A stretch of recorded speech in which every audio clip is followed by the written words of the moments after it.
One, right before we start, could I please get a signed hat? Depends. Do you charge cheddar around here?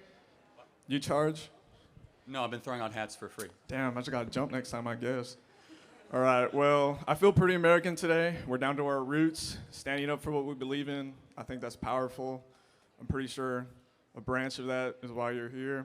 I just had one question for you real quick. Probably go into two. Or three, or four, or five, whatever. So, all right. I've heard you say before that you think diversity is a weakness. I just want to ask you why you think diversity is a weakness. Well, think about it. Unity is a strength. Diversity is not. If you're trying to create a team, for example, if you guys want to win the SEC again, of which I am pulling for Texas A&M to win an SEC championship again, and every single player is getting different call signs, that is definitionally different, and unity is what creates a good football team. We're brought together by what brings us together, not what is different. And so differences are actually not a strength when you're trying to create a team, a country, a military, a football team, a unit, a corporation, or so on and so forth. Okay, well, glad we're not a football team. I'm glad we're a country. So It's a metaphor, right? okay, so basically, like, just to make sure I'm getting this, if we're all united as one thing, It's called not diverse. E pluribus unum. So it's the Latin phrase, out of many one. Okay. So the diversity is our strength is at odds with what's on every one of your dollar bills. On your dollar bill is a phrase, E pluribus unum, which means it doesn't matter your skin color, your background. Our founders did not say diversity is our strength. They said we are all humanity and that is our strength, which is fundamentally different than the phrase diversity is our strength. Okay, well, I'm glad you brought up the founding fathers then, because they weren't all the same person. There was so many people that made up Yeah, there America. were many of them, you're right. Okay, yeah, but there were so many people that made up America. There were so many tribes that were here before us, and they're the whole reason why we even won the American Revolution. So in that sense, diversity would be a strength. In World War II, we used the Navajo Hold on, we language. won the revolution because of the French, not because of the Native Americans. And they're not okay? American, so that's still diverse. That still goes to Yeah, my well, they were point. they were European, of which was our ancestry. But okay, what's the point? Fair enough. I'm not. My point is that I believe that your statement that diversity is a weakness is just simply not Okay, true. so let's put it on you. Show me an institution, a company, a sports organization that aims to get more diverse for diversity's sake and becomes more excellent. Show me one example. I'll go even better than that. I'll show you a country that did that. During World War II, we used the Navajo language to counteract German forces. Without their language and the diversity in this country, we wouldn't be able to do any of that. Okay, they were Americans Exactly. and American soldiers. And in fact, we looked at them as equal human beings and we're able to use a different language to our advantage. In fact, what we were fighting for was the promise of E pluribus unum. We were fighting up against Japanese totalitarianism and Nazi totalitarianism. And I will go even step further. At every organization that tries to make diversity a priority, whether it be Harvard that ignored the Students for Fair Admission course, you lower excellence and you elevate diversity, which lowers the flourishing and the capacity for any organization, company, or group of people to be the best versions of themselves. So you're very anti-DEI, I suppose. Oh yes, very much so. I mean, like, for example, do you think the NBA should be half Asian? I don't care. If they're better than any of the players that come If out they're of our better, combine, exactly. Excellence matters more than skin color. We agree. Yes, better. don't agree. Better, not skin color. That's what we are pro-merit, not pro-DEI.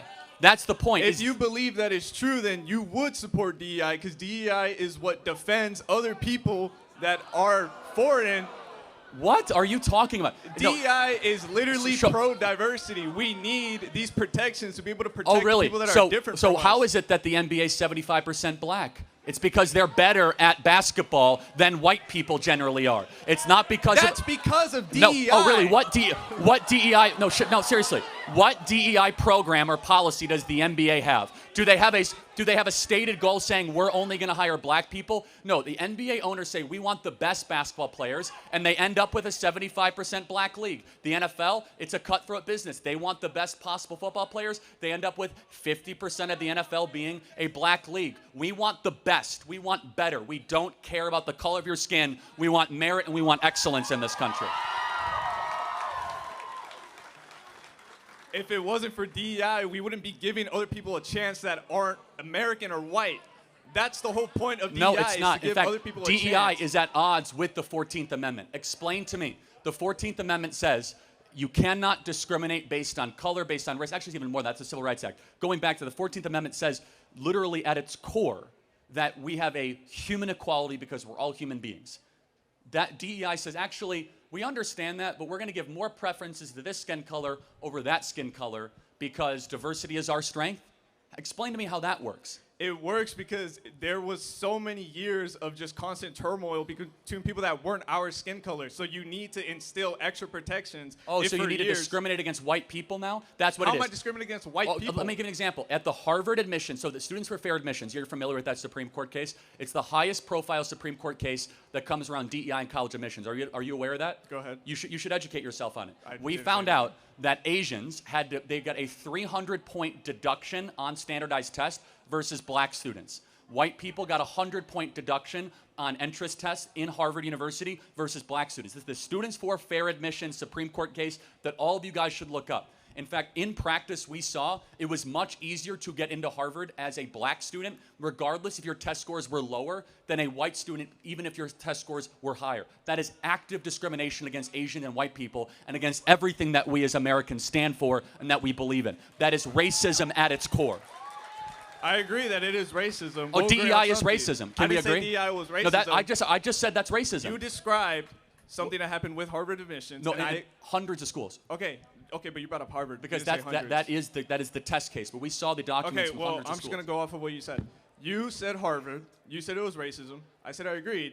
When Harvard went to court, did they say that DEI allowed them to do that and they only did that because of DEI? They did it because of affirmative action, which is a outgrowth of DEI. They literally said this was because of our stated affirmative action policies. So affirmative action and DEI are one and the same. They are sister policies of one another. So they said, literally, the Students for Fair Admission course in front of the Supreme Court that was ruled unconstitutional, by the way, is affirmative action constitutional? And found out, no, actually it's not constitutional to preference one racial group over another when another racial group is as qualified, if not more qualified, just because you want everyone to look different. I don't care if college looks different. I care about if you have a competency, if you have excellence, and if you have merit. I care if you are qualified, not whether or not you are black, white, Asian, Mexican. I want the best, not the most colorful. Okay, but if you realize, if you get rid of the protections that were protecting those people previously, such as, you're going to allow people that are not merit-based to get in. I'm not trying to get rid of the 14th Amendment. You're trying to get rid of DEI. Well, no, first of all, DEI is not a law. DEI, actually, affirmative action was. DEI is the forceful implementation of racial standarding practices and racial quotas. DEI is basically saying we are going to build a college and organization based on hyper-racialization, not on the pursuit of excellence. At the University of California, in order to get a job at the University of California, you had to submit a diversity statement as the first thing that they would look at, and 75% of white applicants were immediately dismissed upon the review of their diversity statement. That is DEI in practice. That is affirmative action in practice. And can't we both agree we want a colorblind society, not a race-obsessed society? Can't we agree to that? If you allow all of society to be colorblind and if you're throwing away all these years of just constant turmoil towards other races, you're going to go towards... Wait, so you don't want colorblind? What do you mean? Do you want colorblind? Do you want us to get closer to a society where we care about character, not skin color? Don't you believe that the content of character should matter more than skin color? I believe that you should not be getting rid of protections that are ensuring like what? That tell me what you are talking. You're quite literally getting rid of DEI is not a protection. DEI is an elevation. It's a different thing. DEI is not a protection against discrimination. DEI is an elevation, which is discrimination. DEI is that I'm going to take this group of people and promote them, not based on anything they've earned. DEI stands for didn't earn it, just so you know. And we're going to elevate them to a place in a position of authority or power and circumstance just because they have a different pigmentation. We think that is immoral and wrong, and everything against what we believe in as Americans. Everything.